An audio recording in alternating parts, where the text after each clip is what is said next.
Nous en arrivons à notre troisième conférencière, bien sûr, Anne Skinowin, diplômée pharmacien en 99, français, 99, à l'UCL. Elle se spécialise ensuite en pharmacie clinique à l'école de pharmacie de l'Université de Londres et en pharmacie hospitalière à l'UCL. En 2006, elle défend sa thèse de doctorat intitulée Appropriate Use of Medicines in Care of the Elderly, Factors Underlying Inappropriateness and Impact of the Clinical Pharmacist.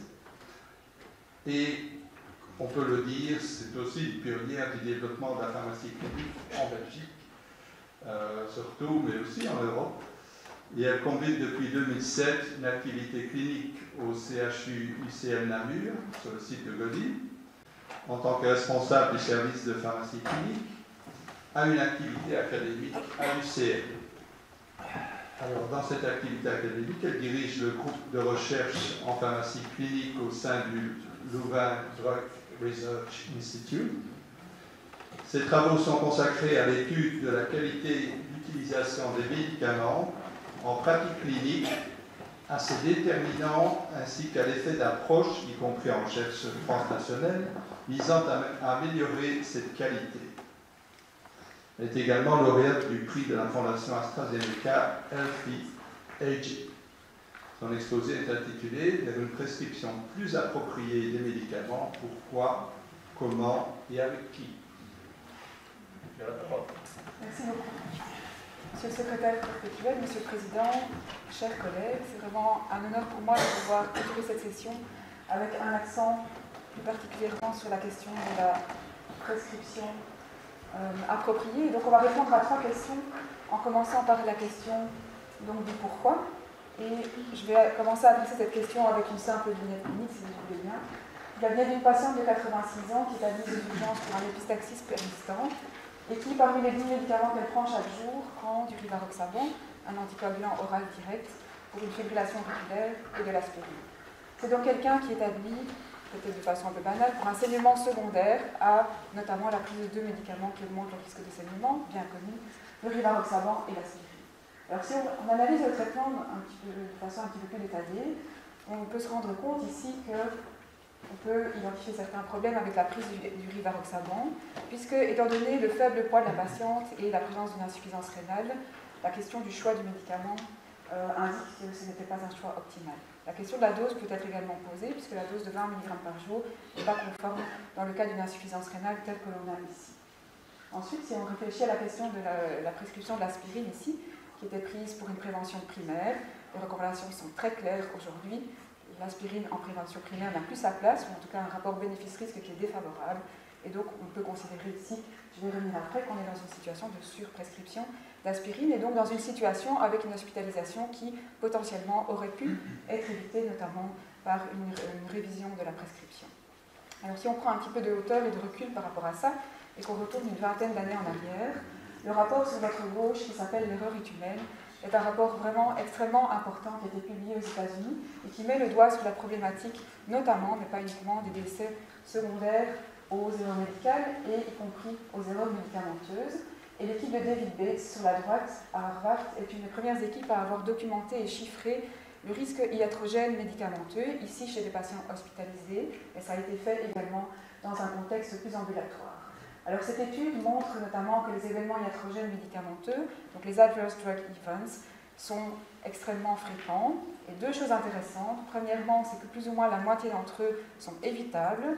Et deuxièmement, c'est que si on veut éviter la majorité des événements, l'endroit sur le processus du médicament, il faut travailler en priorité, c'est la prescription.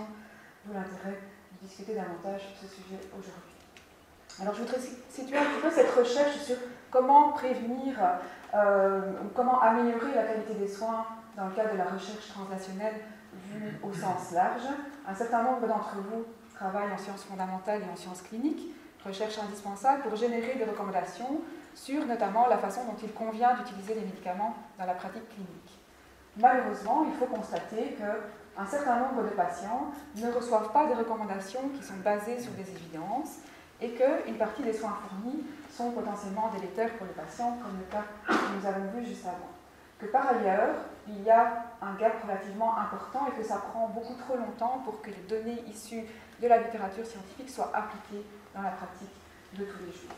Et donc cette question de l'implémentation, on appelle ça Implementation Research, entre autres, je viendrai après, est vraiment une question qui a attiré de plus en plus l'attention de la communauté scientifique sur les 10 dernières années, avec notamment, à titre illustratif, certaines revues médicales qui ont mis en place des séries ou des numéros spéciaux par rapport notamment à la problématique de l'overuse. C'est le cas de la série Less is More du JAMA Internal Medicine. Alors notre sujet pour aujourd'hui, c'est le sujet de la prescription appropriée. Alors qu'est-ce qu'on entend par prescription appropriée? C'est une prescription qui est appropriée par rapport à différents aspects. Bien entendu, c'est une prescription qui permet de maximiser les bénéfices tout en minimisant les risques. C'est une prescription, on en a parlé, qui permet également de minimiser les coûts. Et enfin, je viendrai sur la fin, de respecter les choix ou les préférences du patient. Donc une prescription qui est dite inappropriée est une prescription qui est inappropriée par rapport à l'un ou à plusieurs de ces facteurs.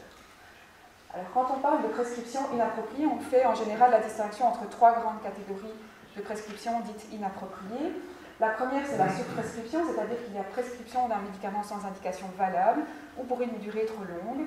La question de la surprescription des opiacés dans certains types de douleurs chroniques en est un exemple. La sous-prescription est l'absence d'une prescription alors qu'il y a une indication valable. On peut par exemple faire référence à certains problèmes de vaccination insuffisante.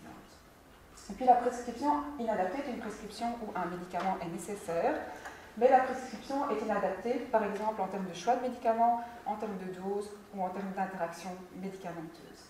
Alors on peut parler de prescription inappropriée et donner des exemples dans toute une série de domaines différents. J'ai choisi pour la suite de mon exposé d'illustrer au moyen de trois thématiques différentes: la médication chez la personne âgée, l'utilisation des anticoagulants et le problème de la sédation aux soins intensifs.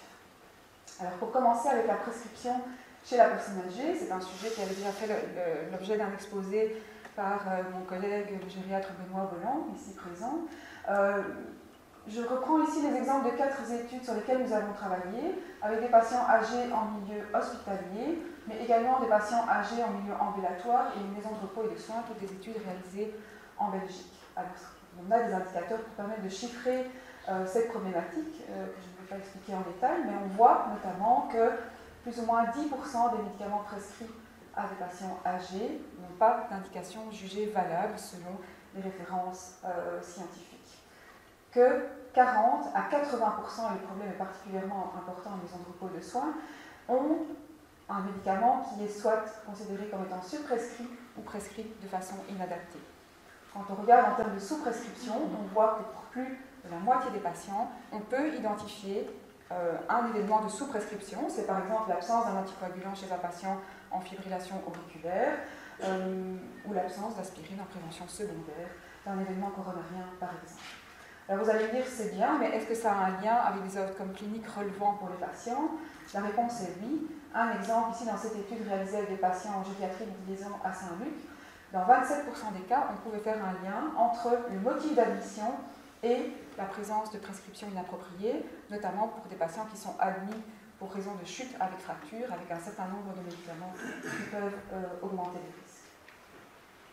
Alors, l'exemple sur les anticoagulants, Anne-Laure Sénessal, qui est pharmacienne clinicienne chez nous dans le domaine de l'anticoagulation, a fait sa thèse sur ce sujet et a permis de recruter une cohorte d'un petit peu moins de 100 patients, qui étaient tous des patients hospitalisés aux urgences dans 2 hôpitaux universitaires pour événements hémorragiques ou thrombotiques et des patients qui prenaient un anticoagulant oral à domicile.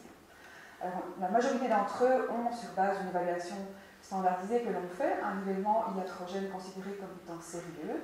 Et quand on analyse en équipe pharmacien, médecin spécialiste, la prescription de ces patients, on se rend compte qu'on n'a pas de problème d'utilisation off-label. L'indication est chaque fois bien posée, mais par contre, on a un certain nombre de problèmes en termes notamment de choix de médicaments ou d'interaction médicamenteuse, par exemple. Et si on va un pas plus loin et qu'on évalue si ces événements auraient pu être évités, la réponse est oui, de façon concordante à ce qu'on retrouve dans la littérature, dans plus de la moitié des cas, évités par différents éléments relatifs à la prescription, mais également certains éléments relatifs à la compliance au traitement. Dernier exemple, la sédation aux soins intensifs, tout à fait différent. Barbara Smeyer, c'est pharmacien clinicien aux soins intensifs chez nous, a fait son doctorat sur les recommandations associées à la sédation chez les adultes aux soins intensifs, en travaillant notamment sur cette recommandation-ci qui dit que chez les patients adultes aux soins intensifs, il faut au maximum avoir un niveau de sédation léger, c'est pas un niveau de sédation plus lourd. Pourquoi? Parce que la littérature nous montre que c'est associé à des outcomes plus favorables pour les patients. On peut le faire de différentes façons, peu importe, brièvement, soit via une interruption quotidienne de la sédation, soit en utilisant une sédation qu'on appelle protocolisée pour qu'elle soit la plus légère possible. Elle a eu l'occasion de faire une enquête nationale à laquelle ont participé plus de 300 intensivistes en Belgique et presque 600 infirmiers pour voir dans quelle mesure les recommandations sont suivies dans la pratique, oui ou non. On voit notamment que 31%, un peu moins d'un tiers des répondants, utilisent une sédation protocolisée et que la majorité des répondants disent qu'ils utilisent l'interruption quotidienne de la sédation chez moins de 25% de leurs patients. Ce sont donc tous des exemples qui nous montrent qu'il y a un gap entre les recommandations issues de la recherche fondamentale et clinique et l'implémentation en pratique. Alors, avant de dire ce qu'il faut faire, il y a une deuxième question, pourquoi à se poser. Pourquoi finalement y a-t-il ce gap et comment est-ce qu'on peut arriver à mieux le comprendre? Alors pour répondre à cette question, en général, on fait appel à ce qu'on appelle la recherche qualitative. C'est une recherche qui se fait généralement au moyen d'entretiens individuels ou en groupe ou d'observations sur le terrain et pour lesquels on embarque à bord de nos projets des chercheurs en sociologie ou en psychologie parce que c'est vraiment une recherche qui fait un coup vers les sciences humaines. Alors, Brian Edding, qui était mon mentor l'année où j'étais à Londres, a été une des premières à décrire les causes des erreurs de prescription chez les patients hospitalisés en interviewant une quarantaine de médecins hospitaliers qui avaient été impliqués dans des erreurs de prescription sévères. L'idée est ici de comprendre que les conditions qui favorisent le risque d'erreur peuvent être des conditions liées à l'individu et notamment à certains problèmes de connaissance, mais vous voyez qu'il y a également toute une série d'autres facteurs qu'il faut prendre en compte si on veut bien comprendre le problème dans sa globalité, notamment des conditions liées à l'environnement de travail, à l'équipe et à la communication, à la tâche ou au patient. Nous avons mis en place ce même genre de démarche sur les trois thématiques que je vous ai exposées avant. Voici ici un exemple d'une étude qualitative que nous avons faite avec des médecins et des patients en service de gériatrie élus pour comprendre pourquoi est-ce que la prescription n'est pas toujours appropriée chez ces patients. J'illustre ici deux problématiques. La problématique du one size fits all, avec certains médecins qui ont un comportement de prescription qui est similaire, qu'il s'agisse d'une personne de 50 ans ou d'une personne de 85 ans fragile, ce qui bien souvent n'est pas adéquat. Il n'y avait pas encore à l'époque de cours de pharmacothérapie gériatrique à nos étudiants en pharmacie et en médecine. Et deuxième exemple, des médecins qui déclarent qu'ils savent très bien que la prescription est inappropriée, mais qu'ils ne la modifient pas parce qu'ils anticipent que de toute façon le patient ne sera pas d'accord de la modifier, par exemple d'arrêter un médicament, on y reviendra un petit peu après. En ce qui concerne les anticoagulants, avec l'accord dont je vous ai parlé tout à l'heure, nous avons pu interviewer une vingtaine de médecins généralistes qui avaient été impliqués dans la prise en charge des patients que nous avions recrutés pour de nouveau se poser les mêmes questions avec de nouveau des données qui nous indiquent qu'il y a des facteurs qui sont liés aux professionnels de la santé, médecins ou infirmiers d'ailleurs ici par exemple, avec des problèmes de connaissance par rapport à ces nouveaux médicaments qui vont vraiment exploser sur le marché et qui ne sont pas toujours si simples à utiliser, mais également des facteurs liés aux patients et par exemple des facteurs liés à la communication, notamment des erreurs de prescription qui surviennent lorsque les patients transitent de l'hôpital vers le domicile ou inversement. L'exemple de la sédation aux soins intensifs, dans le cadre de cette enquête, nous avons pu chiffrer de façon quantitative, au moyen de modèles multivariés, quels sont les facteurs qui interviennent principalement en termes de barrières à l'adhérence.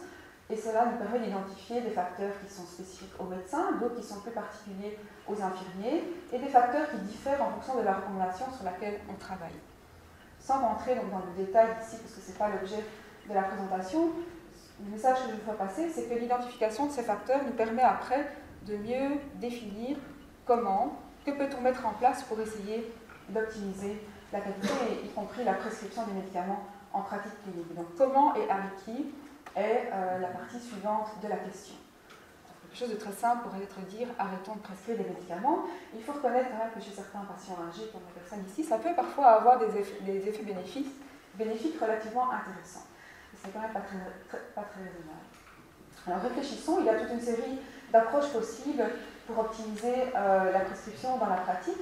notamment via la technologie. Je vais parler de pharmacie clinique. Ce que les données qualitatives nous montrent, c'est qu'une approche toute seule ne peut pas répondre à l'ensemble de la problématique. Il faut en général combiner plusieurs approches si l'on veut vraiment améliorer les outcomes pour les patients. Il s'agit donc non pas de faire de la recherche pour évaluer l'efficacité d'un médicament, mais de faire de la recherche pour implémenter ces approches et voir dans quelle mesure elles permettent d'améliorer ou pas la situation dans la pratique clinique. C'est ce qu'on appelle, alors il y a différents termes qui sont utilisés, on ne va pas polémiquer sur le choix des termes ici, mais quand on parle d'implementation research, d'evaluative research ou de complexity science, on fait référence à ce type de recherche. Alors si vous allez voir sur le site de la collaboration Cochrane, vous allez trouver certaines méta-analyses spécifiquement sur ce sujet-là, qui évaluent notamment des études randomisées contrôlées qui ont pour but de quantifier l'effet de différentes interventions, par exemple pour améliorer la prescription des antibiotiques en milieu hospitalier. Alors je voudrais illustrer ici deux études randomisées contrôlées dans lesquelles nous avons été impliqués. La première est l'étude Common, qui est une étude qui a été financée par l'UNAMI et que nous avons menée avec des collègues de la KU Leuven. Donc c'est une étude contrôlée multicentrique dont l'objectif était d'évaluer l'impact d'une intervention sur la qualité de la prescription chez les patients en maison de repos et de soins, où nous avons mis en place une intervention avec trois facettes principales: une formation pour les médecins généralistes, les pharmaciens et les infirmiers, la concertation locale entre prestataires à l'échelle de la maison de repos et des discussions de cas de patients où les trois professionnels mentionnés se retrouvaient autour de la même table pour discuter le traitement de chaque résident et voir ce qui pouvait être optimisé. Donc on a une cinquantaine de maisons de repos en Belgique qui ont participé, groupe contrôle, groupe intervention, et près de 2000 résidents qui prenaient en moyenne 9 médicaments chacun. Alors cette étude a permis de montrer, c'était le résultat principal, une amélioration statistiquement significative de la qualité de la prescription dans le groupe intervention par rapport au groupe contrôle. Ça nous a également permis de générer toute une série d'autres données quantitatives et qualitatives qui, in fine, nous ont mené à faire des recommandations vis-à-vis des décideurs de santé, des professionnels de la santé, sur ce qu'il convient de mettre en place en pratique pour améliorer la prescription en maison de repos. Certaines de ces recommandations ont déjà d'ailleurs mené à des décisions, notamment de financement de certains coachs pour aider à la déprescription dans les maisons de repos. Deuxième étude est un projet de recherche européen dans lequel nous sommes impliqués avec mes collègues Benoît Bolland et Olivia Daller. C'est une étude de nouveau contrôlée multicentrique avec l'objectif d'évaluer l'impact de nouveau chez les personnes âgées d'une intervention sur le risque de réadmission lié aux médicaments. Les cliniques universitaires Saint-Luc sont donc le site belge qui participe à cette étude, dans laquelle plus ou moins 2000 patients ont été inclus, y compris sur notre site. Et l'intervention évaluée, de nouveau, est une intervention avec plusieurs facettes. Une facette de support électronique à la décision, une facette de travail en binôme gériatre et pharmacien clinicien, et puis la prise en compte des préférences du patient et la communication avec le médecin généraliste. Le suivi est en cours, les résultats sont attendus pour dans un an, plus ou moins. Alors je voudrais aborder un petit peu plus en détail trois des facettes qui sont reprises ici. Et la première, vous en doutez, c'est la facette pharmacie clinique, puisque si je suis membre de l'Académie aujourd'hui, c'est avec cette casquette. Et donc ces approches collaboratives et cette pharmacie clinique, c'est donc une pratique pharmaceutique en milieu hospitalier, où le pharmacien travaille en collaboration très proche avec les médecins, les infirmiers et les patients dans les unités de soins, une pratique qui est d'application notamment en Amérique du Nord depuis plus de 30 ans maintenant, où certaines publications, à l'époque, ici une publication bien connue, avaient montré que la présence du pharmacien ici, autour de salle, dans un service médical de soins intensifs, permet de diminuer de façon substantielle le risque d'événements iatrogènes médicamenteux qui sont secondaires à des erreurs de prescription. Lorsque nous avions fait un symposium ici à l'Académie il y a 2 ans sur le rôle du pharmacien, je me rappelle très bien que Jean-Louis Vincent avait dit qu'à Erasme, lorsqu'il avait vu cette publication, il avait intégré un pharmacien dans son équipe, pharmacien qui est toujours présent aujourd'hui. Alors il y a eu évidemment d'autres publications sur le sujet. Je cite ici une revue systématique de la littérature qui montre que la présence du pharmacien et l'activité de pharmacie clinique permet d'améliorer les outcomes des patients à différents niveaux, notamment lorsqu'on participe autour de salles, notamment lorsqu'on intervient dans ce qu'on appelle la réconciliation médicamenteuse et l'information du patient et le conseil au patient à la sortie d'hôpital. Alors j'ai eu la chance d'être la première doctorante en pharmacie clinique en Belgique, avec la possibilité de réaliser une étude randomisée contrôlée dans un service de gériatrie aiguë à Godin, avec 200 patients, où nous avons pu montrer que la présence du pharmacien clinicien permettait d'améliorer de façon significative, largement, la qualité de la prescription de l'entrée à la sortie, avec un échantillon relativement petit, mais qui montre quand même une tendance vers une diminution de la mortalité et des réhospitalisations via les urgences. C'est suite à ce travail que la direction médicale chez nous a décidé de lancer une activité de pharmacie clinique, mais ce travail a aussi contribué après à pouvoir négocier des projets pilotes de pharmacie clinique et un financement maintenant structurel. Alors, où est-ce qu'on en est aujourd'hui par rapport à ça? J'ai repris ici l'avis de notre académie, qui est un avis conjoint avec l'AKGB, qui a été publié suite au symposium réalisé il y a 2 ans, qui dit la chose suivante. On peut donc considérer que les pharmaciens hospitaliers belges sont globalement prêts pour poursuivre un développement à plus large échelle. Il faut savoir que la durée de la spécialisation est passée de 1 an à 3 ans, justement pour pouvoir permettre la formation en pharmacie clinique. Que la majorité des médecins et patients sont très enthousiastes de cette collaboration et que des données scientifiques confirment la valeur ajoutée de l'activité de pharmacie clinique. Il faut cependant mentionner, et le texte le mentionne également, qu'il y a encore un certain nombre de défis que nous devons rencontrer, notamment sur le développement de l'activité, sur le financement qui est aujourd'hui totalement insuffisant, sur l'échange de données en termes de santé, on a fait des gros progrès sur les 2 dernières années à ce niveau-là, également sur la recherche associée, notamment l'accès à certains financements de recherche pour les pharmaciens cliniciens. Deuxième aspect, la prescription informatisée et le support électronique à la décision. On pourrait se dire, à l'ère de l'intelligence artificielle, mais finalement, il doit être facile de prévenir ces erreurs de prescription au moyen d'un support électronique. La réponse est en partie oui. Il y a en effet des données qui montrent que le support électronique à la décision permet de diminuer le risque d'erreur, mais c'est quand même quelque chose qu'il faut, que je voudrais un petit peu nuancer. Quand on parle d'alerte pour le prescripteur, on peut parler d'alertes assez simples, comme par exemple des alertes relatives aux interactions médicamenteuses. On peut aussi parler d'alertes un petit peu plus complexes, par exemple l'alerte entre la prescription d'un médicament à une certaine dose et une valeur de laboratoire qui fait par exemple référence à la fonction rénale. D'accord ? Ma collègue Olivia Daller a pas mal travaillé à Saint-Luc, mais également lors de son postdoc à Boston sur cette thématique. Et on voit ici par exemple l'exemple d'une évaluation qui a été faite à Saint-Luc où un système électronique avait été mis en place pour permettre justement de mieux adapter les doses à la fonction rénale des patients. On voit que, c'est une comparaison avant-après, il n'y a pas eu de diminution significative dans les erreurs de dosage chez les patients insuffisants rénaux. Une des raisons était que les médecins bypassaient la majorité des alertes qu'ils recevaient. Avait-il raison ou tort? C'est une question évidemment importante à se poser. Ce n'est pas la même étude, c'est une étude à Boston sur laquelle ma collègue a travaillé dans le cadre de son postdoc.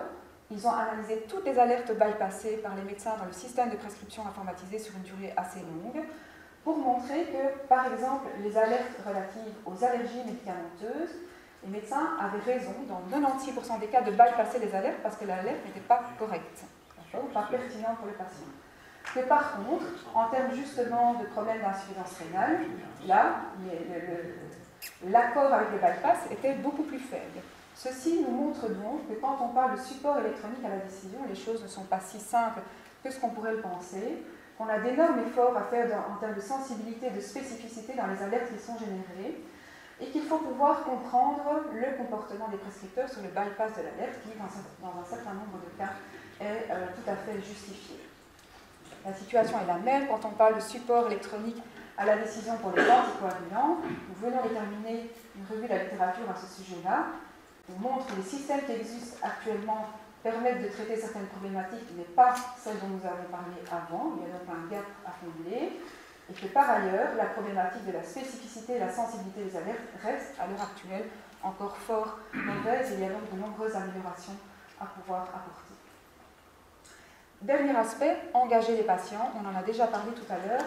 Je pense que c'est vraiment quelque chose qui est important à réfléchir aujourd'hui, notamment à l'ère où l'information sur Internet nous pose parfois question.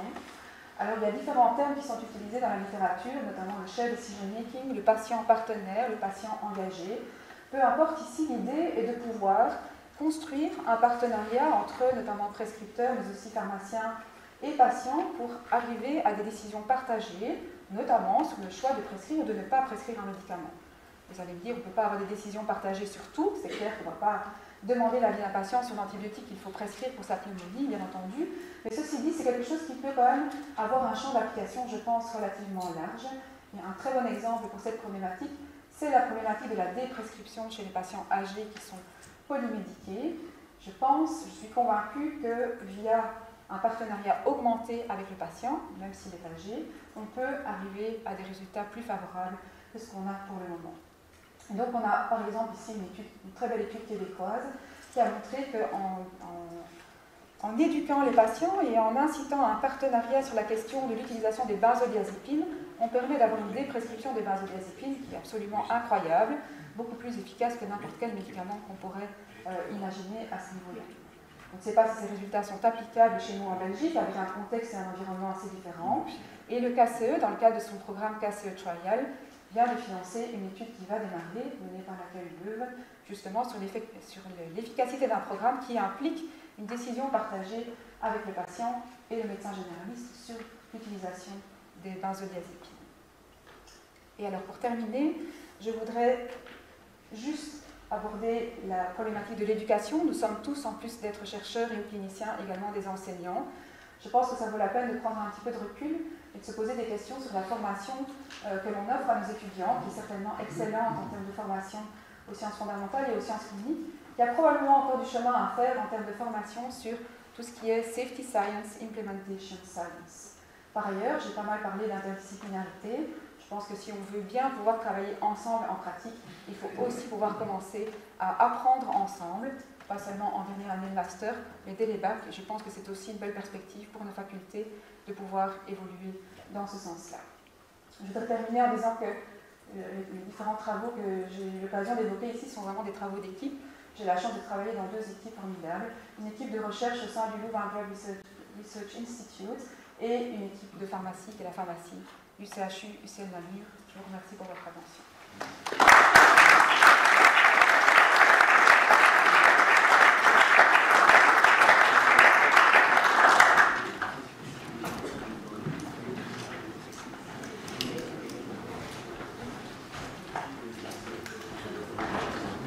Merci beaucoup pour cet exposé brillant. Je pense qu'il va susciter quelques questions, commentaires. Je vous ai... Voilà, c'est votre tour.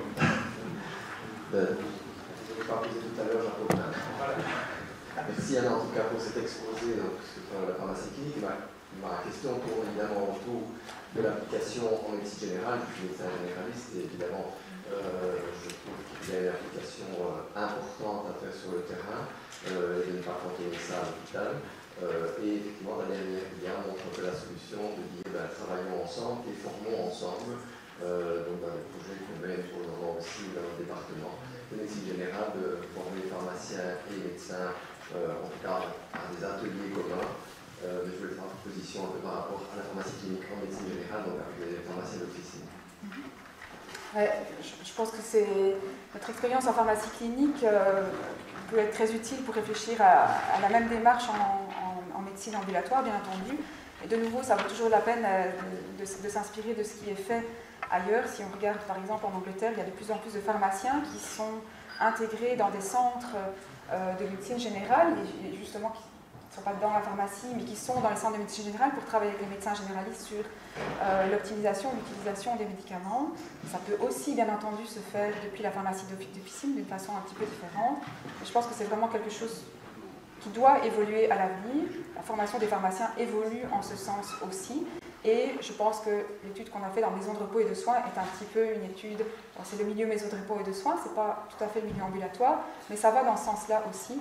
Et donc voilà, je pense qu'on a vraiment encore pas mal de travail à faire pour développer et pour évaluer aussi, et pour refaçonner en fonction de ce qui est nécessaire, cette activité de collaboration en médecine générale également. Nous avons le temps pour encore une question de... Merci beaucoup pour la présentation. J'avais une question par rapport à la consommation des inhibiteurs de la pompe à protons et de statine. Est-ce que le rôle du pharmacien clinicien a fait un tout petit peu bouger les lignes par rapport à cette approche? Oui. Alors, je vais prendre l'exemple de l'étude qu'on a faite en maison de repos et de soins à ce niveau-là. puisque je suis tout à fait d'accord avec vous, les IPP et les statines ont tendance à être surprescrits dans un certain nombre de situations. Pour les IPP, en général, pour une durée trop longue, on pensait qu'ils étaient tout à fait sécures au départ, mais on se rend compte qu'il y a quand même un certain nombre d'effets secondaires qui sont problématiques, y compris chez les personnes âgées. Et dans le cadre de l'étude qu'on a faite en maison de repos et de soins, on a mesuré notamment l'évolution de la consommation de certains médicaments, et on voit que les deux classes pharmacologiques qui vous choisissent le plus sont les IPP et les statines, avec quand même une diminution de la consommation des statines. Je n'ai plus les chiffres précis en tête, mais quand même assez important dans le groupe intervention par rapport au groupe contrôle, et même chose pour les IPP. Ouais.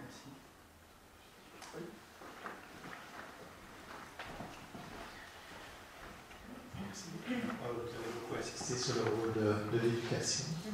En tant que pédiatre, je vois souvent que dans les études multivariées maintenant, sur le pronostic des enfants, tant en pathologie aiguë qu'en pathologie chronique et des compliances, c'est finalement le diplôme de la maman qui joue un rôle tout à fait fondamental.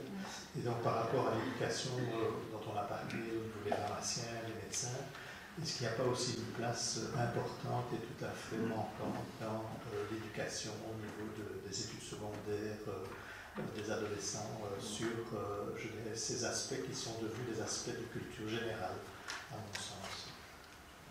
Je pense que c'est vraiment un commentaire très intéressant, et c'est vrai que j'ai à la fois parlé d'éducation en bac et master, mais je vous rejoins tout à fait dans votre réflexion.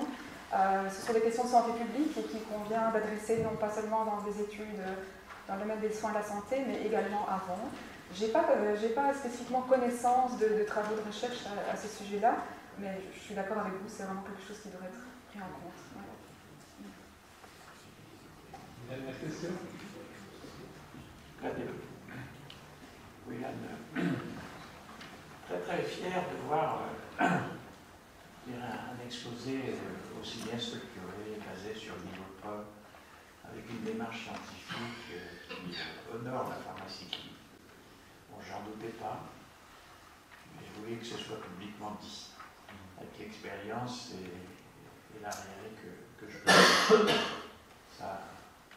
Alors en fait, c'est la déprescription que j'ai abordée tout à l'heure qui est importante et intéressante. Le pharmacien d'officine, c'est vrai, il n'a pas intérêt parce qu'il y a des prescriptions, on en a parlé tout à l'heure. Il y a 3 classes qui sont à l'heure actuelle avec des algorithmes qui sont publiés par Louise Mallet, qui a participé beaucoup. Alors elle a un terme comme ça, anglo-saxon, c'est les statines, c'est les benzodiazépines et c'est effectivement les inhibiteurs de la pompe à protons. Et là, je suis complètement d'accord avec toi, ça ne peut se faire que s'il y a une forte volonté du patient. Encore que pour les statines, le niveau de preuve, c'est une baisse de la posologie. On a été en surdose pendant très très longtemps. Puis après, la question, c'est qu'on prescrit des statines à partir de 75 ans. La dernière publication, c'est de dire oui. C'est de dire oui. On a encore des prescriptions de statines et c'est encore valable. Alors, il y a eu une polémique absolument scandaleuse sur la prescription des statines par deux médecins français qui ont publié un livre et qui ont vraiment provoqué un tollé chez les cardiologues. La déprescription, il faut faire attention si c'est de la déprescription, si c'est de l'ajustement posologique. Voilà ce que je voulais dire. Et puis ça demande alors une participation. Un antidépresseur ou un hypnotique qui est prescrit, si le patient n'a pas la volonté de dire il faut que j'arrête et aidez-moi, c'est de la dictologie. On a vu une émission qui a été très bien faite sur la dictologie dernièrement avec Envoyé spécial. C'est la dictologie, on est dans la dictologie. Donc si le patient n'est pas d'accord, c'est un échec à tous les coups. Donc il va falloir trouver les mots où c'est lui qui va faire une démarche volontaire. Voilà, je ne sais pas ce que tu en penses. Oui, je suis tout à fait d'accord, et surtout considérant qu'en général les patients ont une estimation exagérée des bénéfices qu'ils peuvent attendre de leur traitement. Ils pensent que les traitements sont plus efficaces qu'ils ne le sont en réalité, mais une perception insuffisante des risques. Et donc c'est aussi corriger ce paradigme-là de la perception, ajuster la perception correcte des bénéfices et des risques des patients, qui est une étape indispensable pour la décision partagée. Bon, merci.